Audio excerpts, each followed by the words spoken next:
Thank you very much, Louise, the most unbelievably tenacious person I've ever met.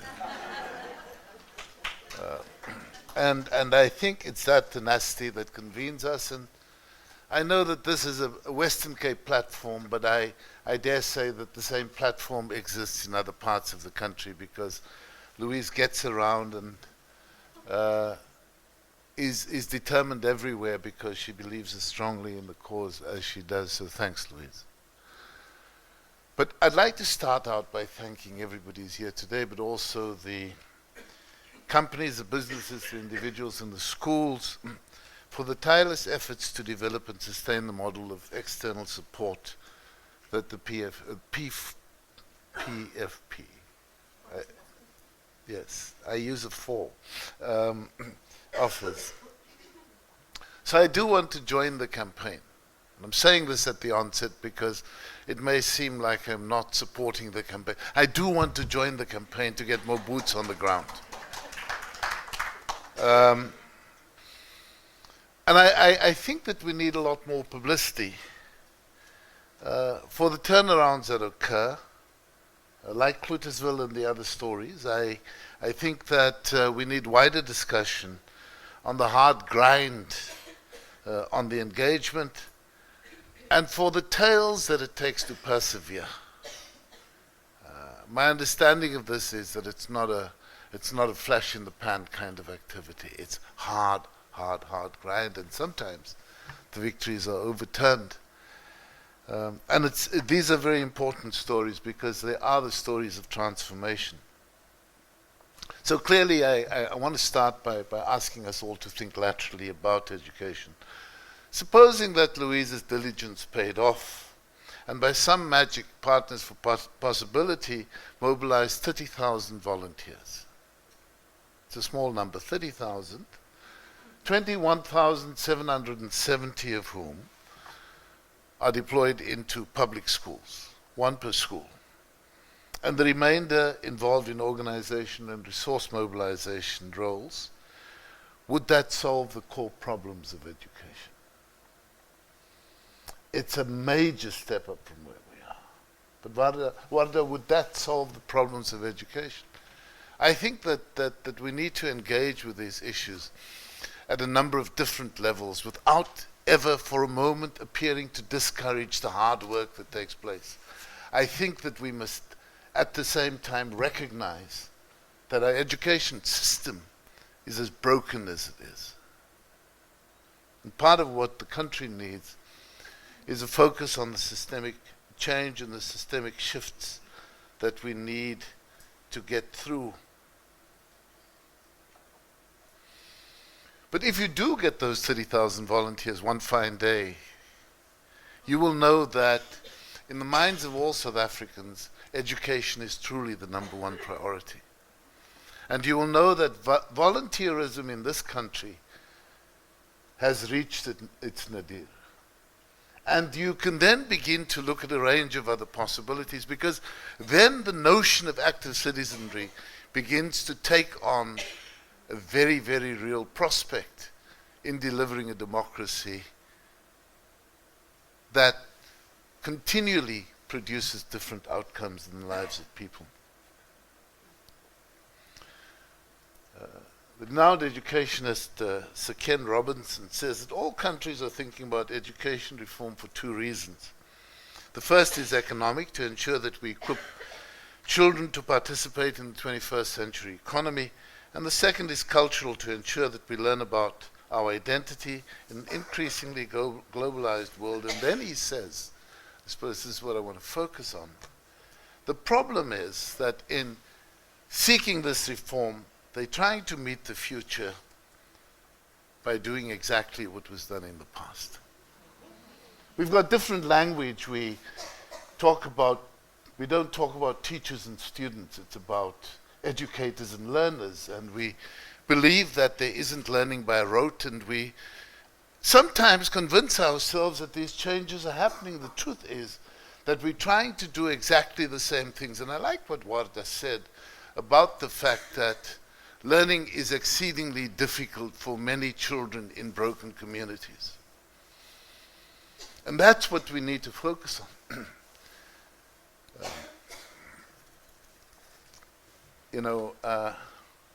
And so I'm glad that I haven't heard this afternoon that this is merely about education for the fourth industrial revolution. It sounds the coolest thing in the world to be able to mouth off these slogans. And then you say to the person saying it, so what was the second industrial revolution? And what was the third? And were they industrial and were they revolutions? And have you considered for a moment what machine learning and artificial intelligence will do for an unemployable workforce as we have in South Africa?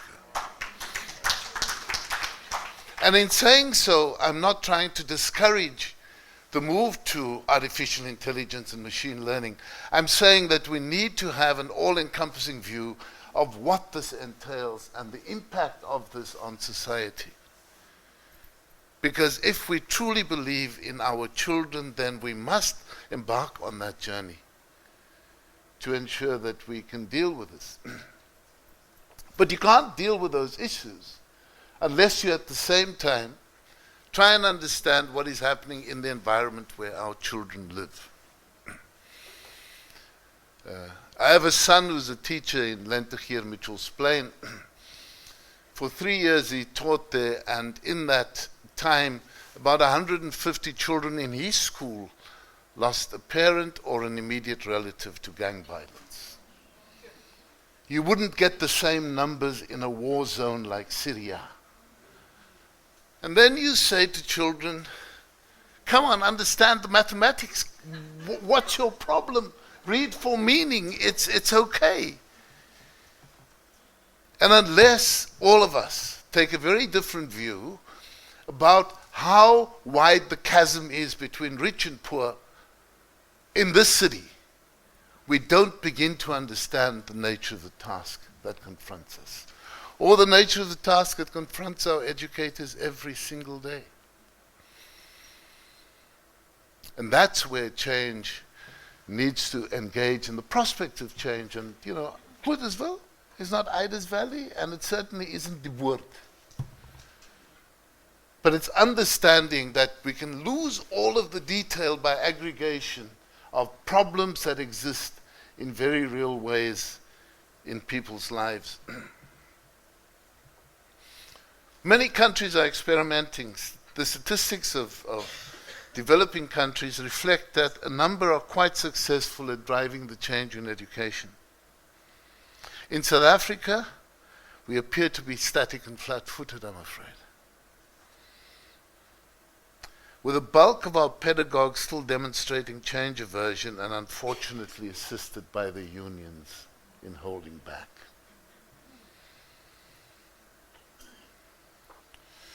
We know that what the statistics reveal about all of these issues. You were talking about reading for meaning. We can talk about the TIMS. We can talk about this and remind ourselves just how tragic the situation is.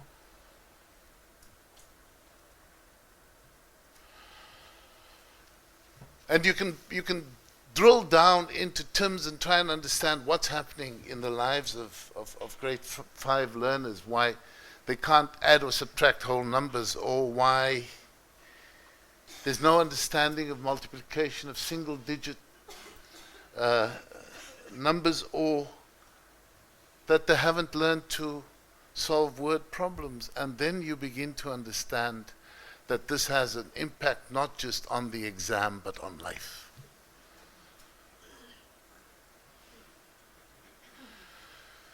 And the same change aversion happens in an economy that is rapidly de-industrializing because we don't have the skill sets. Where the traditional sources of cheap labor in mines, on farms, and in low-wage factories have all closed down. Add a schooling system that ill-equips young people to enter an energizing labor market, but that's not all. Young people are less inclined to engage with the environment because schooling tends not to support this. In fact, in this country, even our crooks are dumber.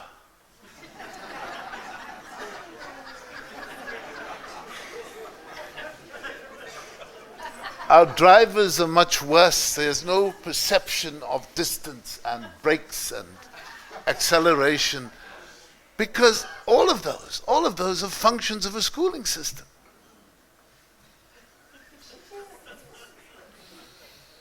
And our community-based organizations are considerably weaker because people have disengaged from responsibility. And that is the measure of whether our education system provides for us or not. So talking about the economy is one thing, and getting people up to participate in the economy, yes, but that frequently is a very technicist approach. It's how we produce real people who understand and engage and relate that I think is a big challenge that confronts all of us. And there's a word I'll share with you this afternoon because I've only just discovered it, emerophobia. It's the fear of being left behind. And the problem is that in South Africa, it's a very real fear that people like ourselves should have about our country. You know, it's happening everywhere. We're talking about education. I saw the 2 wickets fall this morning and wept. It's happening everywhere. So it's not just in education. We're being left behind at everything.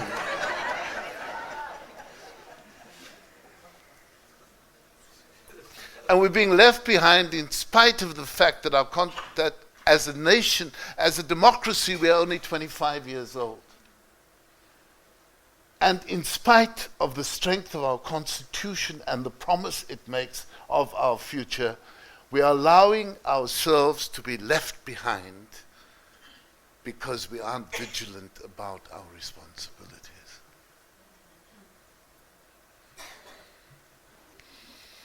And the consequence of all of that is, in truth, that our nation is falling apart. Wanda said earlier, the children of the middle classes and up do relatively well. Our schools are well positioned, the results are pretty good. Parents are able to engage with their children. They read to children from a very early age. They indulge children all the time. But that's what happens for the small minority in this country. And that's not our concern.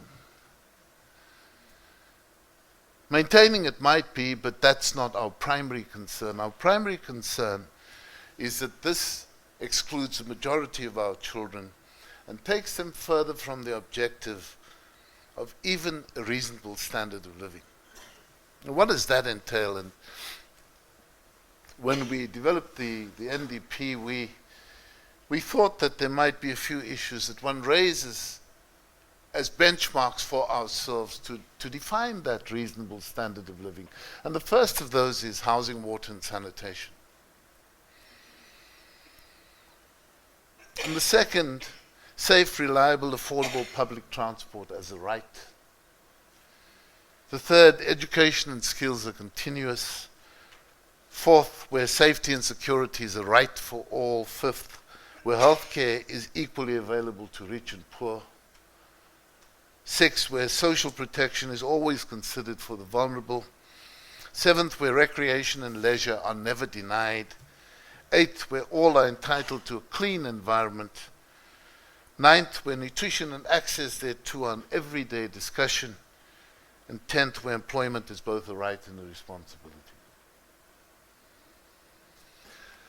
When I think of the promise of the Constitution and I think of how we arrived at the National Development Plan, I come back to this and say, there's nothing exorbitant about this. These are the elements of a decent standard of living, and we must measure our own civility and our own civilization and our own outreach to others on the basis of those 10 simple things that we ought to all be familiar with and measure progress against.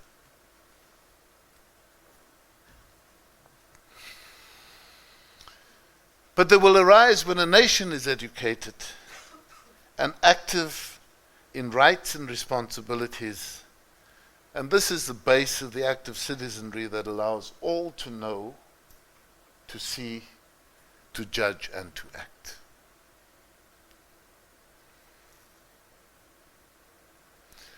Now, speaking as a person who now is more, not sure that I am, but let me just say for form's sake, active in business, but not in business organizations.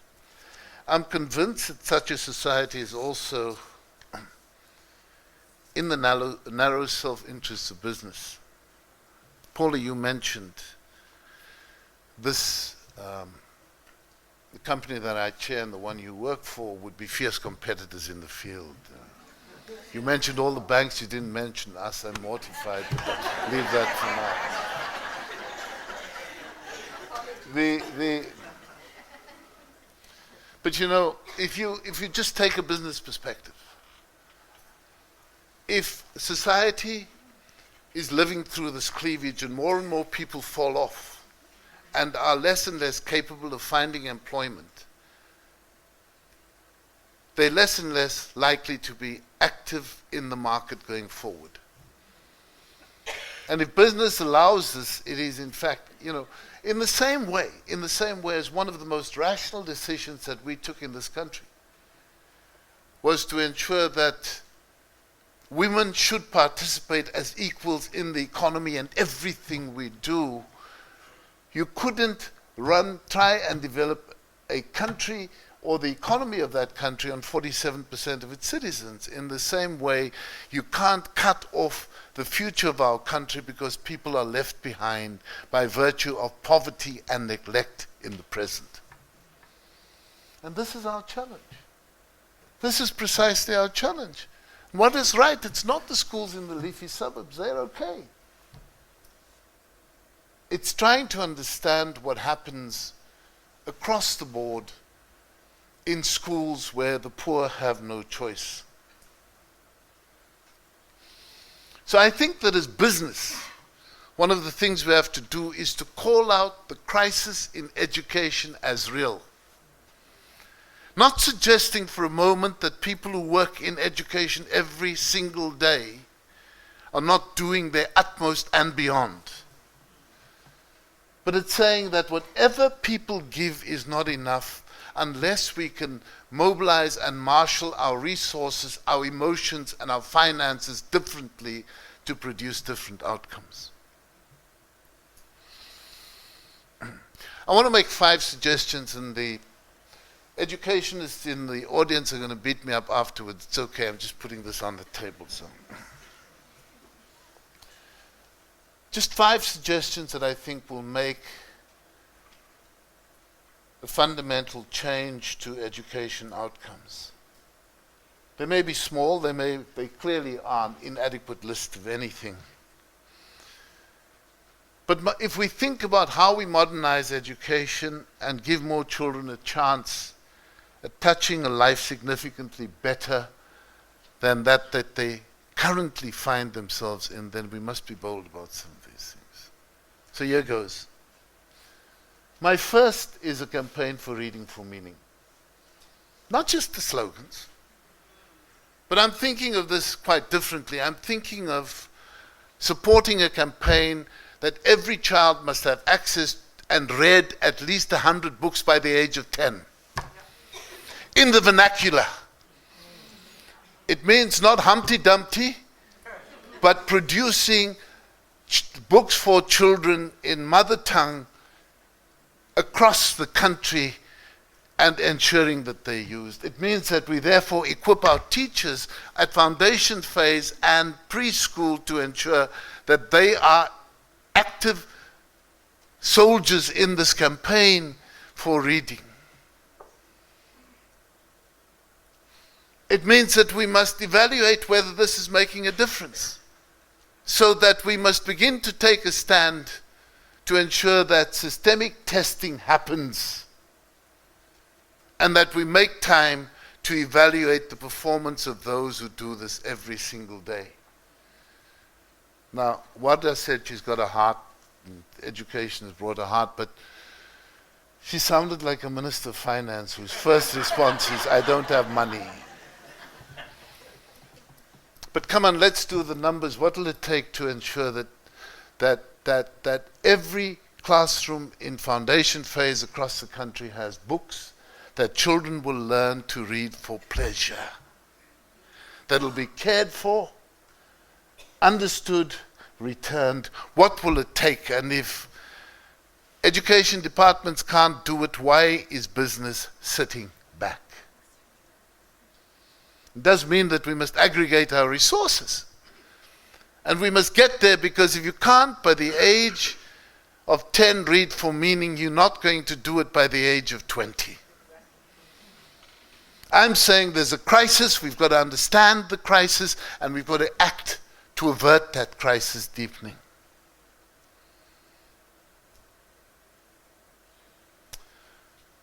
The second is that we must commit to retrain and grade all our educators. You know, I travel up and down. This is a Western Cape platform. I live in Gauteng, so boo me now. But it does mean that I tend to fly up and down. I don't drive. I tend to fly. But I would not board a plane if the pilot has not, within the past 6 months, retrained and passed an external test on their skills. But we say to our children, it's okay. Your teacher's been there for 30 years, they've never had any training, it's okay. But we wouldn't do it to ourselves. At Mediclinic, if you have a surgeon who hasn't upgraded his or her skills in 30 years, fire them. But why do we think it's okay? Why don't we engage in this? Why don't we set new benchmarks for our educators? Why don't we encourage them?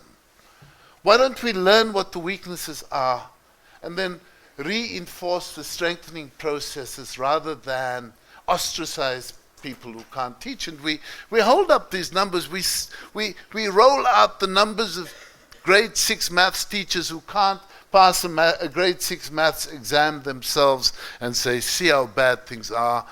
Why don't we strengthen, retrain, and recommit differently? So that's my second proposal, and I know some people are gonna say, but when are teachers going to teach? It's a debate I'm happy to have. Because if you're saying to Ken Robinson that we agree with the view that don't ask people to do exactly what they did before, and then believe that the outcomes would be different, then we must be bold in what we want to achieve.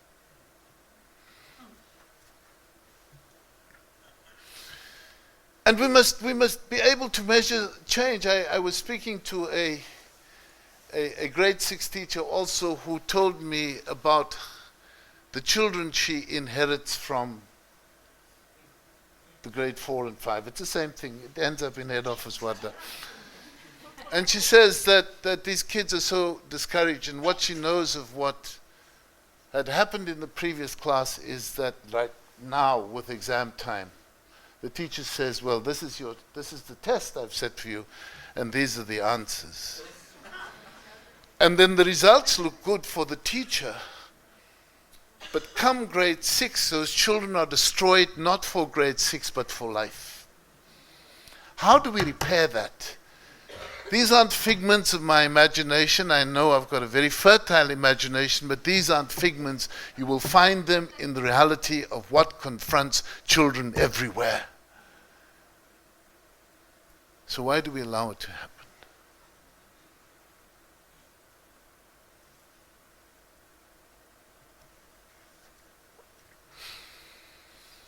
The third proposal I want to make is that we must invest in parents differently. I've yet to meet a parent in any community, anywhere, who says, I'm happy for my child to have second or third best. I've met parents who don't have the wherewithal to be able to help their children in quite the same way as other parents can.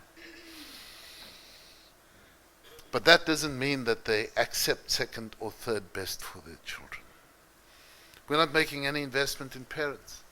I looked at the numbers. We have very high penetration levels of social media, primarily through telephones. There's a figure of 31 million users of social media, primarily on mobile telephones, that pops up. It's a fascinatingly large number. And people use social media for all kinds of interesting things. But we haven't developed content that actually helps parents to transcend and engage. So it's not just about the number of computers we roll out that's important. It's about using available technology, the stuff that people use every single day, and saying, we actually must get content to parents so that we can help them because they would like to succeed. There's no investment like that I'm aware of. And so where parents have the wherewithal, like all of us in this room, where we have the wherewithal, we can read and understand and know exactly what the needs of our children are, and we will sit with them. We're not allowed to, but we do in the privacy of our home, pull their ears when they don't do their homework. We do those kinds of things. And there are other parents who actually aren't aware of what they might be, not pulling the ears, but of course all of the rest of the stuff of homework and ongoing support. At one time we were very enthusiastic about 20 years ago on ABET, Adult Basic Education and Training. I dare say that from the government side it's a dead program now. And so we've reinforced the divisions that apartheid created in our lives because we failed to make the necessary investment. I'm saying invest in parents. The fourth proposal I want to strengthen is school governing bodies. When the Schools Act was introduced in 1995, one of the purposes of creating school governing bodies was to close the gap between what was then called Model C schools and township schools. And the idea was that you need to create accountability for every single school. And the accountability in the first instance is to parents.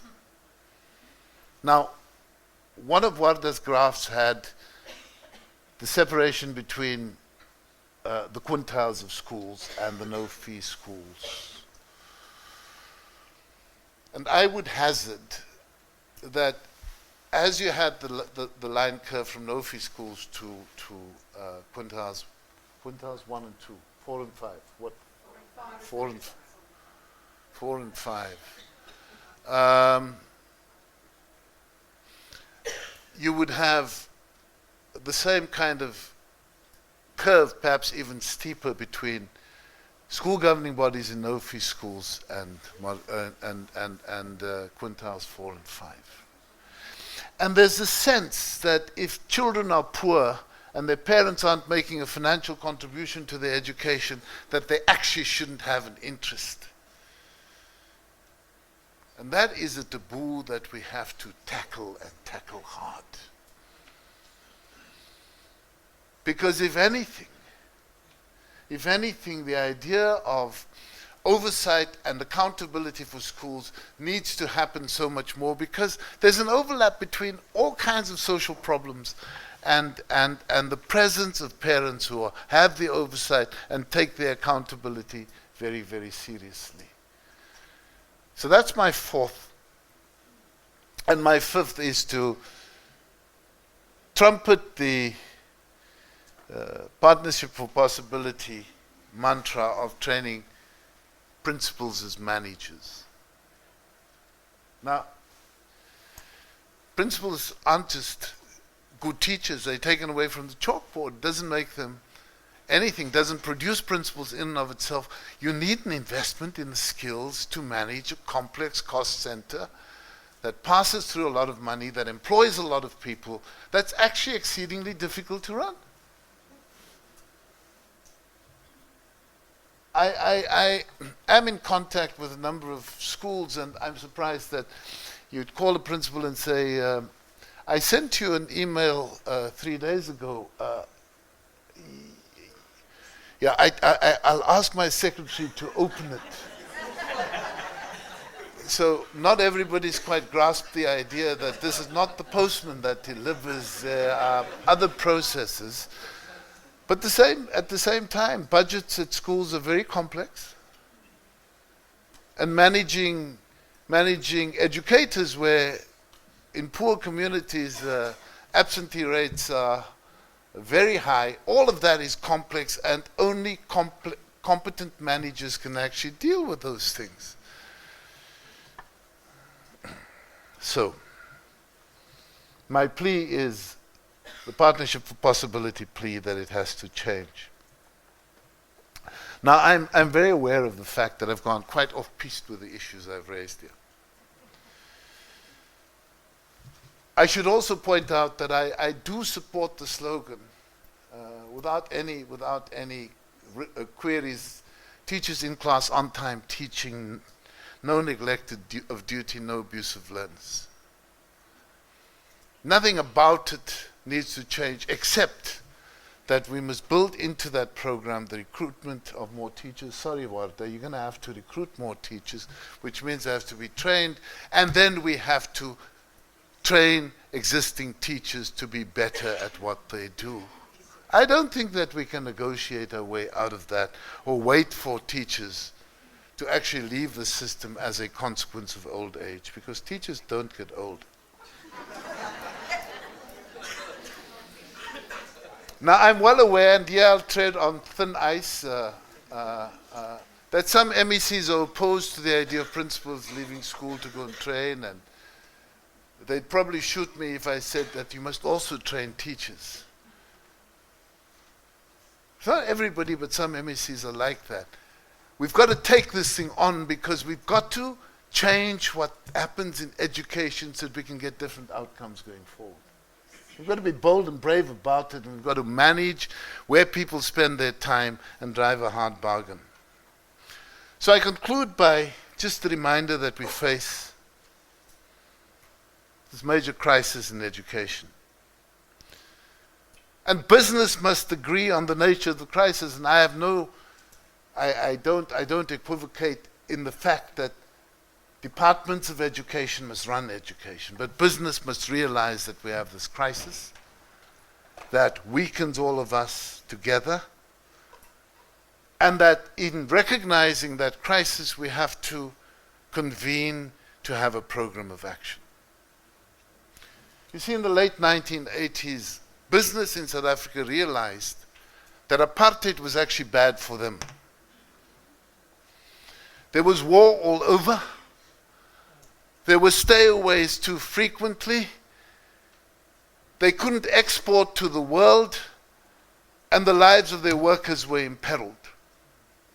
And they then convened across business organizations towards the National Peace Accord. And that National Peace Accord carried us through because it created an insulation around the negotiations that needed to take place.